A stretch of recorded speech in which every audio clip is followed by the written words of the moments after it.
కూడా వస్తుంది.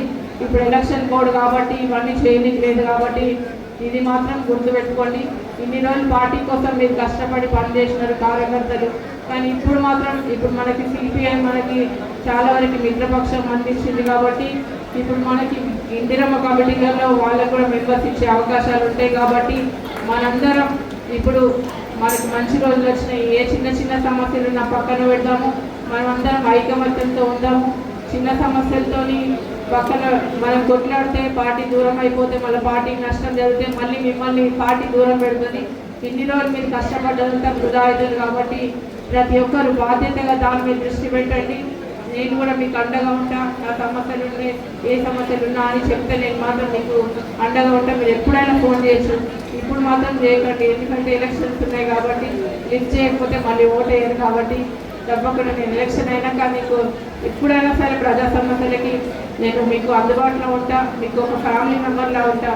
మళ్ళీ మహేందర్ రెడ్డి గారు కూడా ఎమ్మెల్సీ ఉన్నారు, ఆయన కూడా చీఫ్ కాబట్టి ఆయన కూడా ఏదైనా మీరు ఏదైనా కూడా సపోర్టివ్గా ఉంటారు. మీకు కూడా తప్పకుండా ఆయనతో కూడా నేను చేయిస్తాను, నా దృష్టికి తీసుకొస్తే.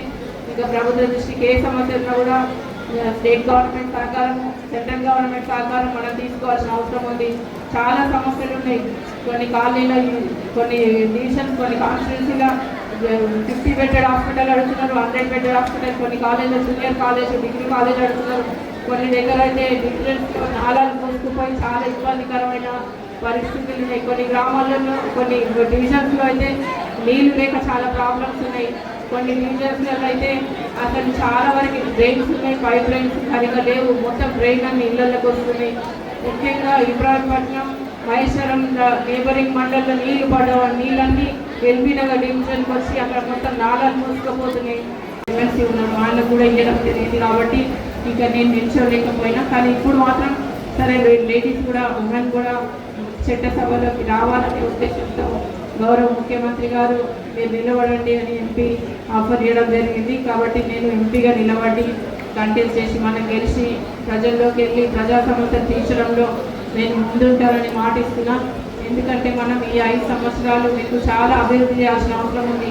గత ప్రభుత్వం అవమానాలు, కేసులు ఎన్నో భరించిన మీరందరూ గతంలో మన కాంగ్రెస్ పార్టీని గెలిపించి నిజంగా ముఖ్యమంత్రిని చేసినారు రేవంత్ రెడ్డి గారిని. కాబట్టి ఇప్పుడు మళ్ళీ కష్టపడితే 5 సంవత్సరాలు మళ్ళీ మనం అభివృద్ధిలో ముందుందాం.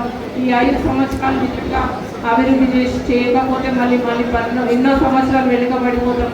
ఎందుకంటే గతంలో 10 సంవత్సరాలు మనం ఎలాంటి అధికారం లేక చాలా వెనుకబడిన పరిస్థితి మీకు అందరికీ తెలిసిన విషయమే. కార్యకర్తలు కూడా ఆటవిగా చేసినారు మొన్న ఎలక్షన్లో డబ్బు లేకుండా కూడా. కాబట్టి ఇప్పుడు ఈయన ఓటు లేకపోతే మళ్ళీ మనం 10 సంవత్సరాలు వెనుకబడిపోతాం. ఆలోచించాలి. బీజేపీ లేదు, టీఆర్ఎస్ లేదు, రెండు వాళ్ళిద్దరు ఒకటే. నిన్న ఈటెల గారిని మల్లారెడ్డి గెలిపిస్తున్నారు, కానీ ఈటెల గారిని మల్లారెడ్డి ఎట్లా గెలిపిస్తారు అనేది కేటీఆర్ ఒక్కసారి కూడా ప్రెస్ మీట్ పెట్టలేదు, అని సస్పెండ్ చేయలేదు.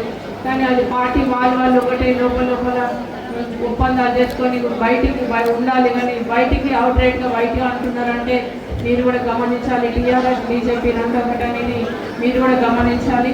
కాబట్టి ప్రజలు గమనిస్తున్నారు, ప్రజలకు తెలుసు ఎవరు ఎట్లా అంటారు అనేది ప్రజలకు తెలుసు. ప్రజలు అమాయకులు కాదు. కానీ మీరు మాత్రం ఇప్పుడు ఆలోచించి గెలిపించకపోతే మాత్రం అధికారంలో ఉన్న కాంగ్రెస్ పార్టీ ఉంటే ఇప్పుడు అభివృద్ధి అనేది జరుగుతుంది. ఎందుకంటే గత ప్రభుత్వంలో దళిత బంధు ఇస్తామన్నారు, ఎవరికి ఇచ్చినారు? డబుల్ బెడ్రూమ్ ఇస్తున్నారు, ఎవరికి ఇచ్చినారు? వాళ్ళ చుట్టాలకి, వాళ్ళ ఫ్రెండ్స్కి, వాళ్ళకి ఇవ్వడం తప్ప బీదోళ్ళకి, అసలైన పేదోళ్ళకి ఇవ్వలేదు. అదొకటి చాలా ఇంపార్టెంట్. ఎందుకంటే ఒక్కొక్కరికి ఇల్లు లేక చాలా ఇబ్బంది పడుతున్న పరిస్థితి మీకు అందరికీ తెలిసిన విషయమే.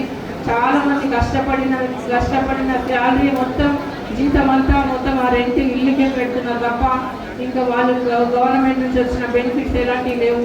ఇప్పుడు ఇంకొక ముఖ్య విషయం ఏంటంటే గౌరవ ముఖ్యమంత్రి గారు రేవంత్ రెడ్డి గారు ఇప్పుడు ఇందిరమ్మ కమిటీ వేసి ఆ ఇందిరమ్మ కమిటీలో ఎవరైతే మెంబర్ ఉంటారో వాళ్ళకే కాపులు, వాళ్ళే ఎక్కడ నిర్ణయిస్తే అక్కడ వాళ్ళు ఎవరికి కేటాయిస్తే ఇల్లు వాళ్ళకే వస్తుంది. కాబట్టి మీకు శాలరీ రూపంలో కూడా ఆ సిపిఐ నాయకత్వానికి మనస్ఫూర్తిగా చేతులు జోడించి మీకు ధన్యవాదాలు తెలియజేస్తూ ఈ అవకాశం ఇచ్చిన మీకు అందరికీ నమస్కారం తెలియజేస్తూ